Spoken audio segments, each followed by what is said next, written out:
We have to go ahead and lock him down. We have to keep him separated from the general population. So that's the way to do it. And you throw him over the sidelines like a piece of trash, which is sick and tired of this. It's another PR own goal. The late 40s now, still fighting with these random people in random places. Yeah. For 5 million here, 10 million there. No, he's just a big spender. You can't spend like that. Television host Piers Morgan delivered a harsh rebuke of Floyd Mayweather Jr. following claims that the retired boxing legend was facing bankruptcy tied to an alleged $42 million fraud case. These accusations quickly ignited intense discussion across social media, major news platforms, and financial analysts, casting uncertainty over the legacy of one of the highest-earning athletes in sports history. What prompted Morgan's fierce response? And how did Mayweather, long known for showcasing massive earnings and a luxurious lifestyle, find himself connected to allegations involving such a dramatic financial crisis? Boxing legend Floyd Mayweather is making major moves in New York City real estate.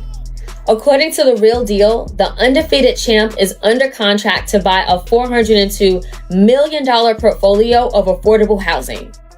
That's over 60 buildings with 1,000 units, mostly in Upper Manhattan, making this one of the biggest multifamily deals this year. The seller? Josh Godlib of Black Spruce Management, a major player in New York City's rental market. In a statement, Mayweather called this purchase deeply personal, recalling his own humble beginnings where he lived 7 deep in a 1-bedroom apartment. Known for dominating in the ring, Mayweather is no stranger to real estate. He's already invested in 9 New York City skyscrapers. With this move, he is adding to his growing real estate empire, proving that his winning streak extends far beyond the boxing ring. Floyd Mayweather Jr. was not just a champion inside the boxing ring. He became an international symbol of wealth, extravagance, and unapologetic confidence. With a perfect professional record of 50 wins and no losses, his fights generated enormous revenue across the globe. His personal earnings from major events against Manny Pacquiao and Conor McGregor alone reached extraordinary levels, bringing in hundreds of millions of dollars. This is crazy. I bought myself out my contract from Top Rank for $750,000. When I left them, the McGregor, the Pacquiao, and the Canelo fight, I made $750 million just with those 3 fights.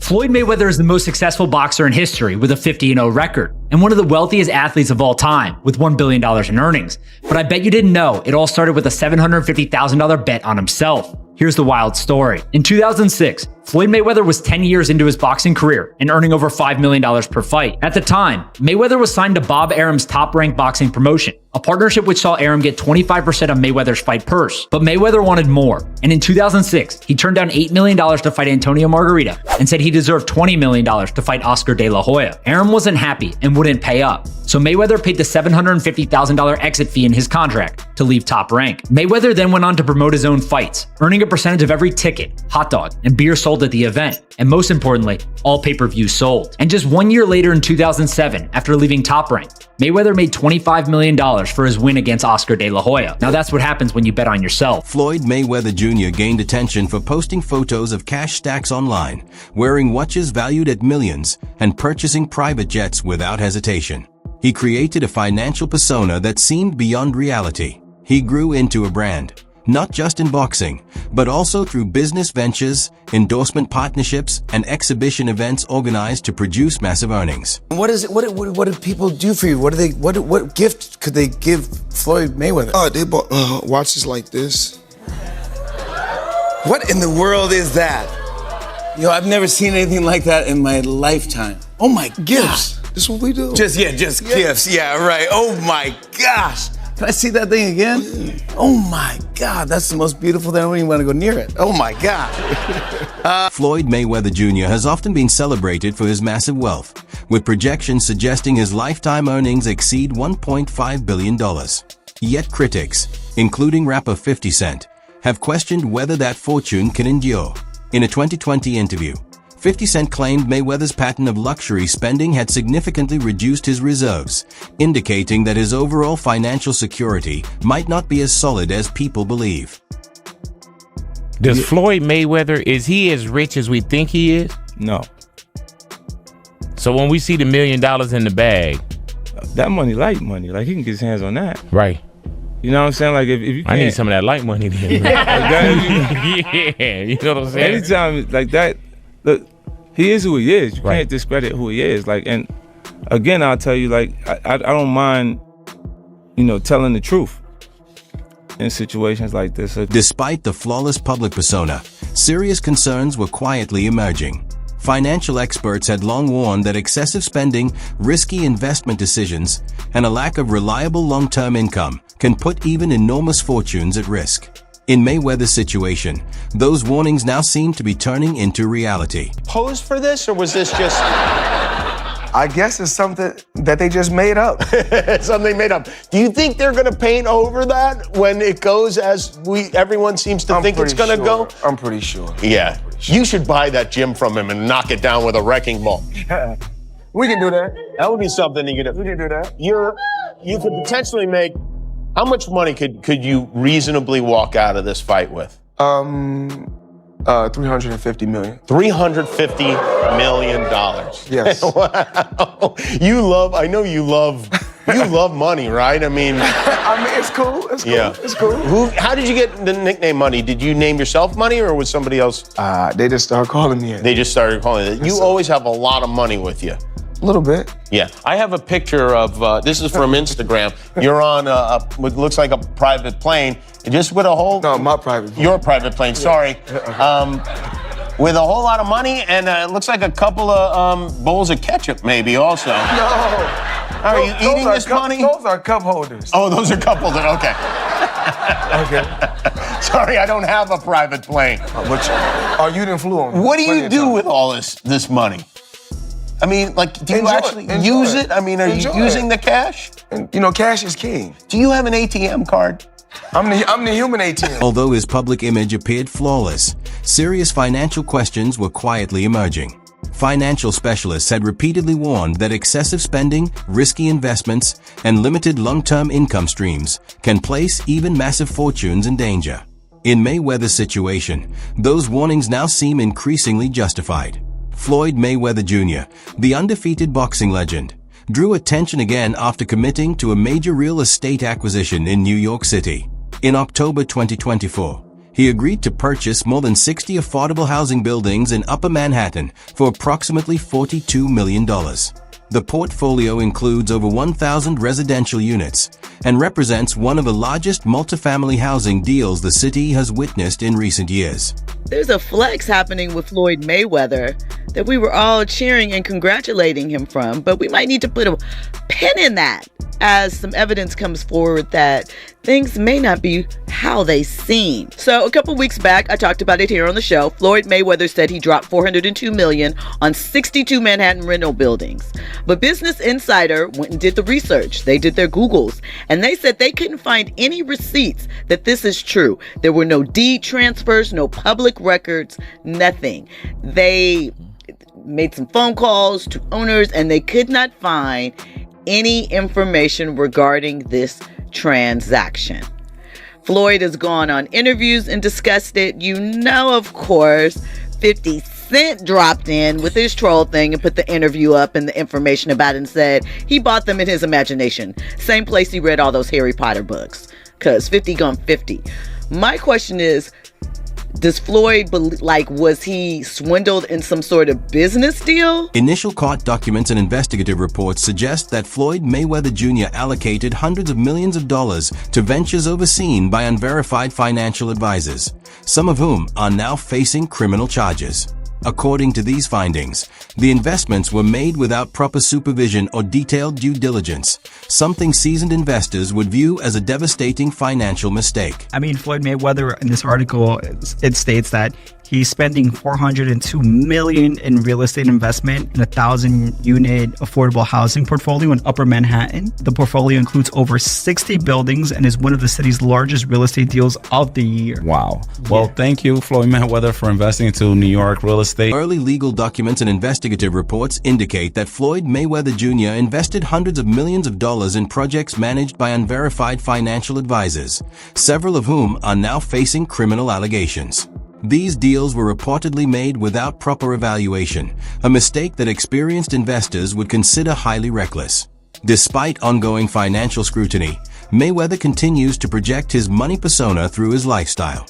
In a recent post that quickly went viral on social media, the undefeated champion offered fans a private look at his extraordinary sneaker collection. Inside a large walk-in closet, neatly arranged rows displayed hundreds of rare and premium shoes, including limited edition Nike releases, exclusive Air Jordan collaborations, and custom Louis Vuitton designs, astonishing viewers with the collection's immense value. I love sneakers. I don't know about nobody else, but Money May love his sneakers. As you can see, I got them stacked all the way up to the top. And I gotta let people know it's sneakers in every box. I ain't stacking just a bunch of boxes, a bunch of sneakers. You know how we do. Wear these one time only. What's the game? Jenga? I don't know the name of it. Let's stack it, let's go.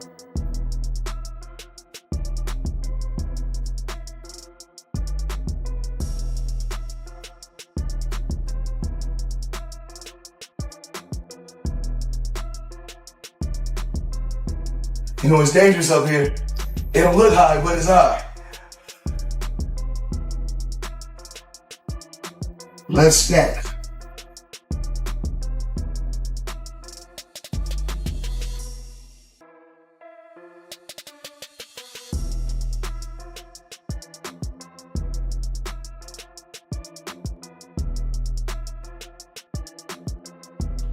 We did it. Money May, and y'all know the rest.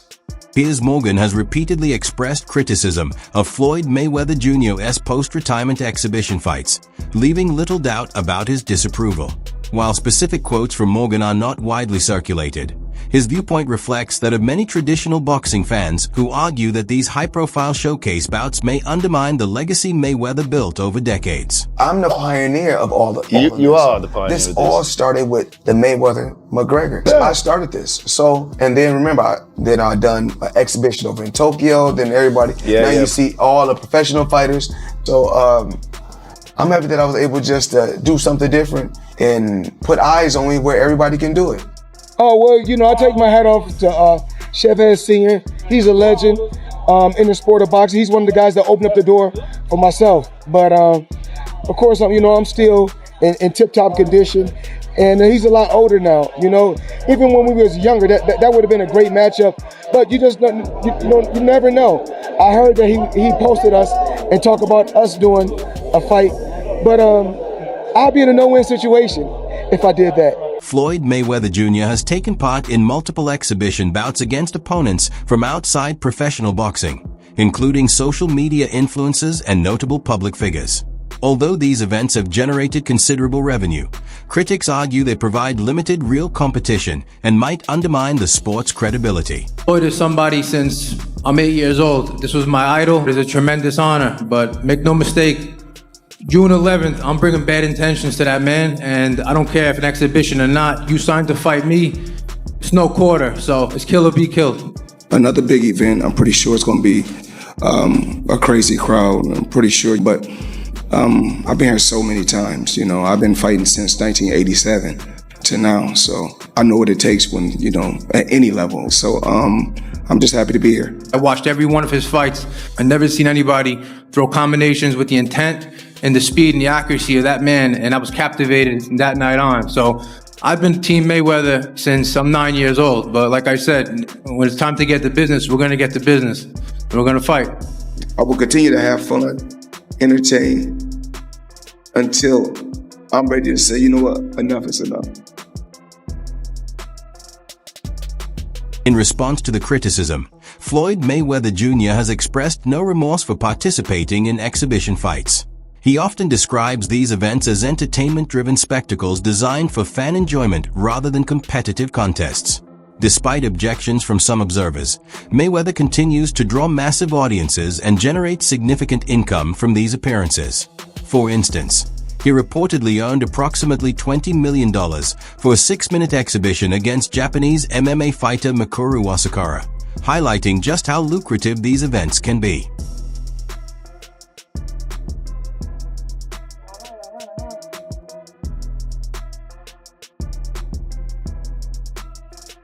まさか、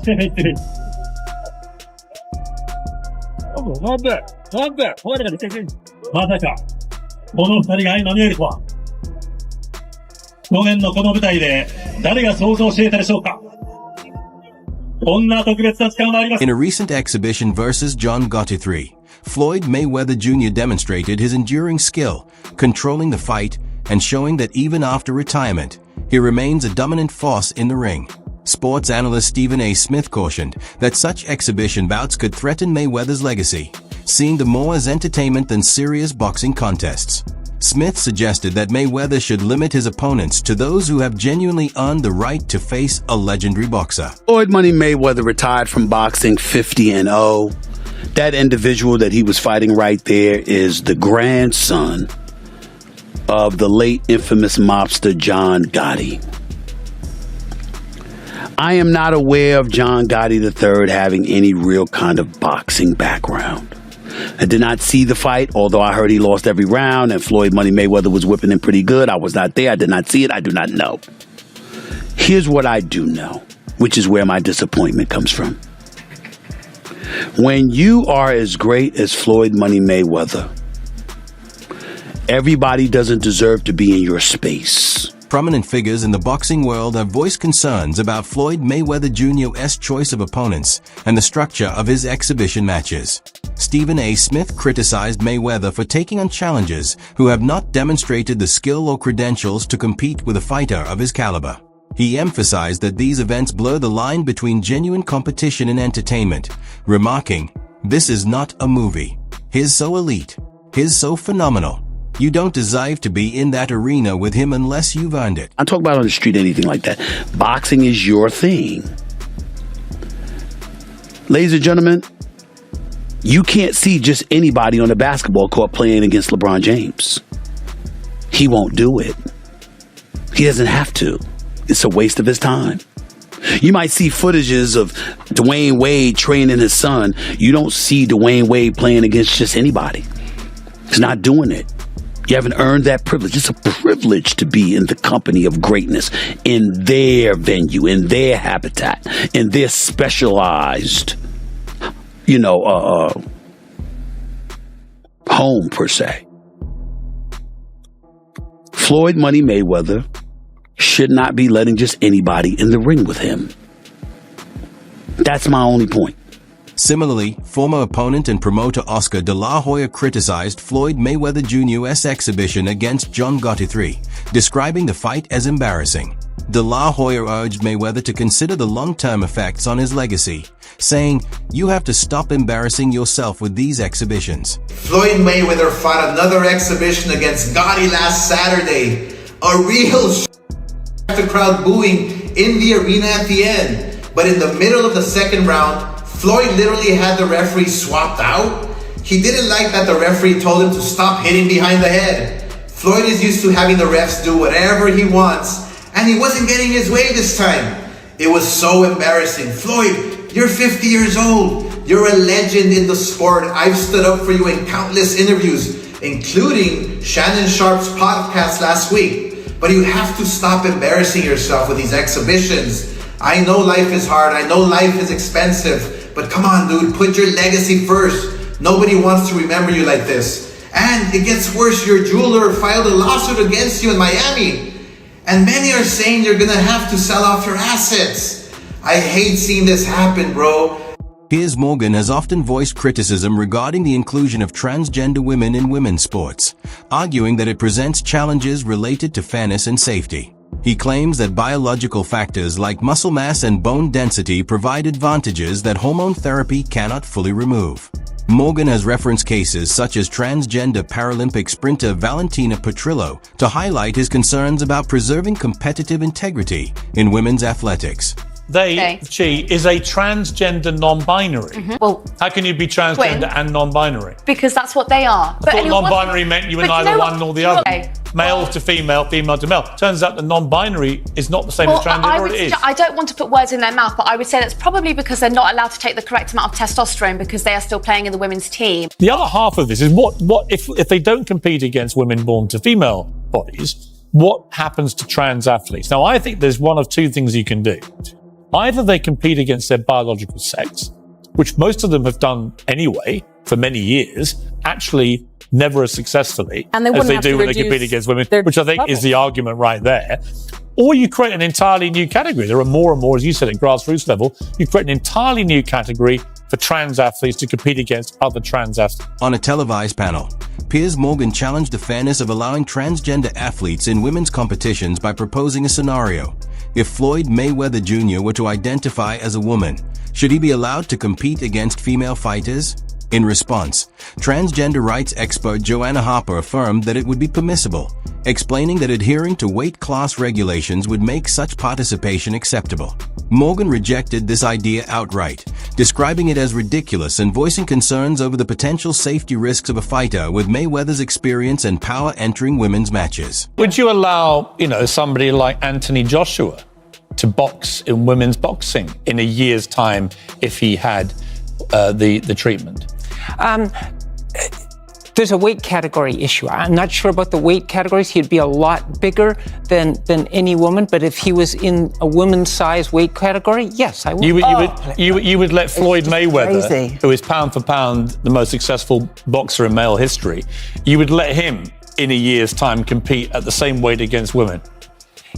Yeah, if there's a weight category. This is nonsense. I'm sorry. It's absolute How garbage. could you possibly countenance putting Floyd Mayweather, the most dangerous boxer pound for pound, arguably in the history of boxing, into a ring with women born to female bodies? This is where the argument becomes utterly ridiculous. And it's not transphobic to say so, it's common sense. Do legendary fighters like Floyd Mayweather Jr. gain more by stepping into exhibition matches?